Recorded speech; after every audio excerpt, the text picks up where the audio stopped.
अगर मैं आपसे कहूं कि आज के बाद कॉलेज में कही गई आपकी एक बात आपके पूरे करियर को सवालों में डाल सकती है।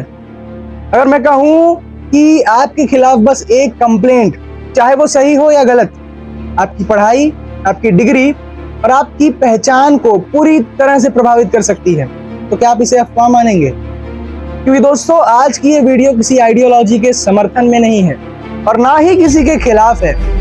आज की ये वीडियो है आपके फ्यूचर की सच्चाई के लिए।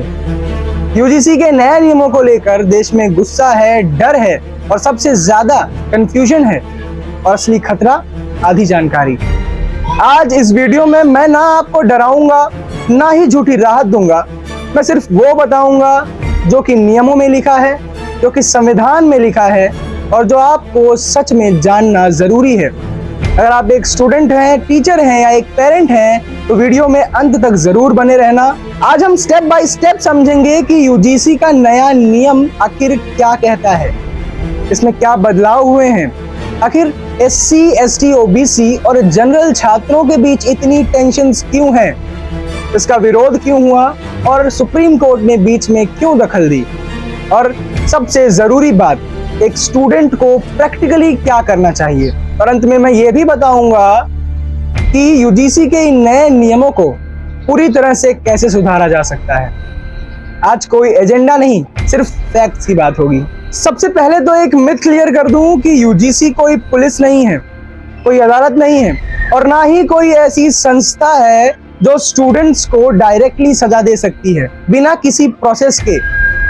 यूजीसी का काम है गाइडलाइंस बनाना, यूनिवर्सिटीज को डायरेक्शन देना और इक्विटी और इंक्लूजन जैसे कंसेप्ट्स को बढ़ावा देना। यूजीसी चीजों को रिकमेंड करती है और यूनिवर्सिटीज उनको अपनी पॉलिसीज में इम्प्लीमेंट करती हैं। नया रेगुलेशन कहता है कि हर हायर एजुकेशन इंस्टीट्यूशन को डिस्क्रिमिनेशन रोकने के लिए एक प्रॉपर सिस्टम बनाना होगा, ग्रीवांसेस एड्रेस करने के लिए कमिटीज बनानी होंगी और इक्वल अपॉर्चुनिटी से जुड़े कुछ मैकेनिज्म्स रखने होंगे। अलग अलग सोशल बैकग्राउंड्स के छात्रों के लिए ये एक प्रोटेक्टिव फ्रेमवर्क लगता है। एससी, एसटी और ओबीसी के छात्रों ने अक्सर ये शिकायत की है कि उन्हें कैंपस में प्रॉपर इक्वल स्पेस नहीं मिलता, इक्वल ट्रीटमेंट नहीं मिलती। इस कॉन्टेक्स्ट में अगर देखा जाए तो कुछ लोगों को लगता है कि ये उनकी सुनवाई का एक बेहतर तरीका होगा। लेकिन अब आते हैं उस हिस्से पर जहां पर डर और टेंशन दोनों बनती है।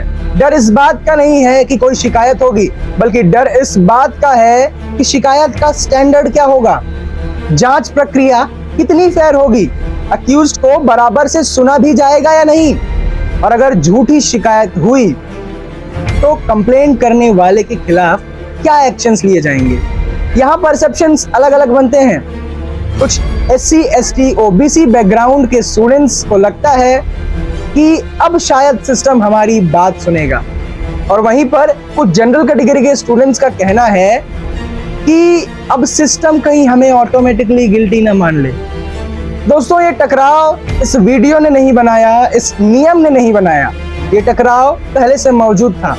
ये नया रेगुलेशन बस उसे सरफेस पर ले आया है। अब समझते हैं कि आखिर इसका विरोध क्यों हुआ।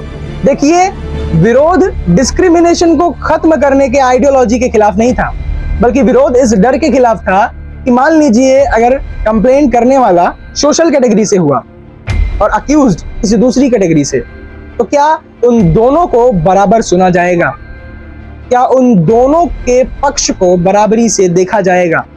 जनरल स्टूडेंट्स को डर है कि कहीं पावर इंबैलेंस ना बन जाए, और दूसरी तरफ एससी, एसटी और ओबीसी के स्टूडेंट्स को लगता है कि बराबरी की बात हमेशा से ही देर से की गई है। इसमें ना कोई हीरो है, ना कोई विलन है, ये बस एक ट्रस्ट गैप है।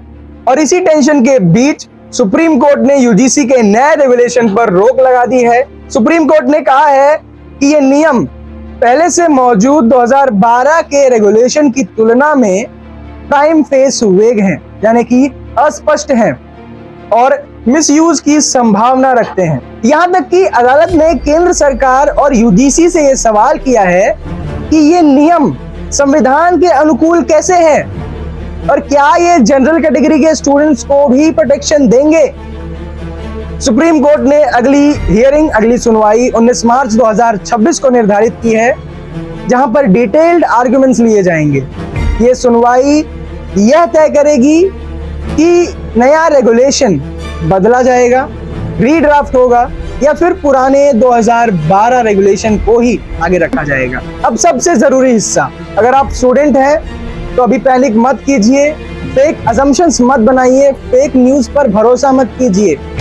दोस्तों, हर कॉलेज या फिर हर यूनिवर्सिटी अपना एक इंटरनल प्रोसेस फॉलो करता है।